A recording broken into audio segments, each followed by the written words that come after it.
Hello students, welcome to अक्षर learnings.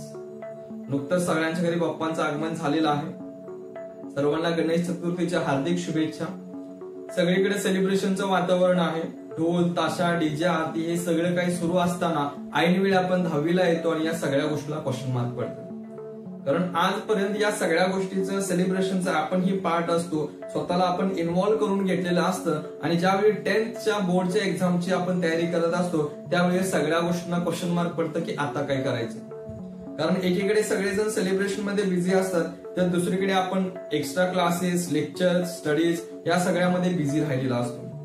त्यामुळे mind मध्ये हे येणं साहजिक आहे की सगळेजण सेलिब्रेशन करायला लागले, मलाही त्या सेलिब्रेशनचं पार्ट बनायला हवं, मलाही सेलिब्रेशन करायचंय, मलाही त्याच्यामध्ये एन्जॉयमेंट करायचंय, स्वतःला इन्व्हॉल्वमेंट करून घ्यायचं हे वाटणं साहजिक आहे. कारण आजपर्यंत स्वतःला इन्व्हॉल्व करून घेतलेलं असतं, त्यामुळे माइंड मध्ये हा थॉट येणं सिंपल आहे की बाबा नॉर्मल आहे, हे क्वेश्चन येणारच आहे. पण दुसरीकडे आपलंच माइंड आपल्याला सांगत असतं की यावेळी तू बोर्डाची तयारी करत आहेस, त्यामुळे स्वतःला या सगळ्या गोष्टीपासून बाजूला ठेवून तुला अभ्यास करणं महत्वाचं आहे. हे जे कन्फ्युजन क्रिएट झालेलं आहे, हे कन्फ्युजन आपल्याला दूर करायचं असेल तर आपलं टार्गेट फिक्स पाहिजे.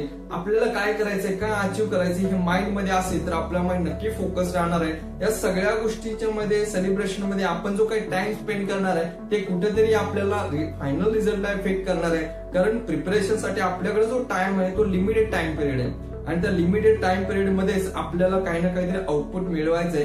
त्यामुळे या सेलिब्रेशनच्या दिवसामध्ये स्वतःला डिस्ट्रॅक्ट होऊ न देता, सगळ्या गोष्टीमध्ये जास्त इन्व्हॉल्वमेंट न होता, कुठेतरी थोडंसं या सगळ्या गोष्टीचं सॅक्रिफायसेस करून आपल्याला फोकस राहणे गरजेचं आहे. अभ्यासामध्ये कन्सिस्टंट राहणं गरजेचं आहे. कारण बोर्डाच्या तयारीसाठी आपण पहिल्या दिवसापासून प्रिपरेशन करत आहोत. त्या गोष्टीमध्ये या सेलिब्रेशनच्या दिवसामध्ये जास्त इन्व्हॉल्वमेंट ठेवून आपल्याला टाइम जास्त वेस्ट करायचं नाही. जो काही आपल्याकडे लिमिटेड टाइम आहे त्या लिमिटेड टाइम मध्ये कुठेतरी आपल्याला आउटपुट मिळवायचं असेल तर कुठे ना कुठे सॅक्रिफायसेसची तयारी ठेवणं गरजेचं आहे.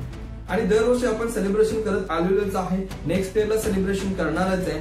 पण ज्या पद्धतीने आपण आजपर्यंत सेलिब्रेशन केलेलं आहे ना, या वर्षीचं सेलिब्रेशन आपण थोड्या वेगळ्या पद्धतीने करायचं. कारण गणपती बाप्पा हे ज्ञानाचे प्रतीक आहे आणि अभ्यास हीच आपली खरी भक्ती असणार आहे. त्यामुळे यावर्षी बाकीच्या सेलिब्रेशन पेक्षा अभ्यासाचं सेलिब्रेशन आपल्याला यावर्षी करायचं आहे. जी काही स्टडी आहे त्याच्यावरती आपल्याला फोकस राहणं गरजेचं आहे. जे आपल्याला टार्गेट अचीव्ह करायचं आहे त्या लिमिटेड टाइम मध्ये आपल्याला नक्कीच रिझल्ट आणायचे.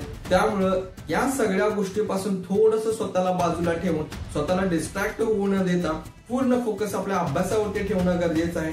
या वर्षीचं जे काही सेलिब्रेशन आहे ते अभ्यासाचं सेलिब्रेशन आहे आणि याचं जे काही रिझल्ट तुम्हाला मिळणार आहे तुमच्या मनाप्रमाणे नक्कीच मिळणार आहे. त्यामुळे स्वतःला फोकस ठेवा. तुमच्या सगळ्या प्रामाणिक प्रयत्नांना बाप्पा नक्कीच यश देणार आहे. त्यामुळे कन्सिस्टन्सी राहून अभ्यास करा. Be focused, B consistent in your studies.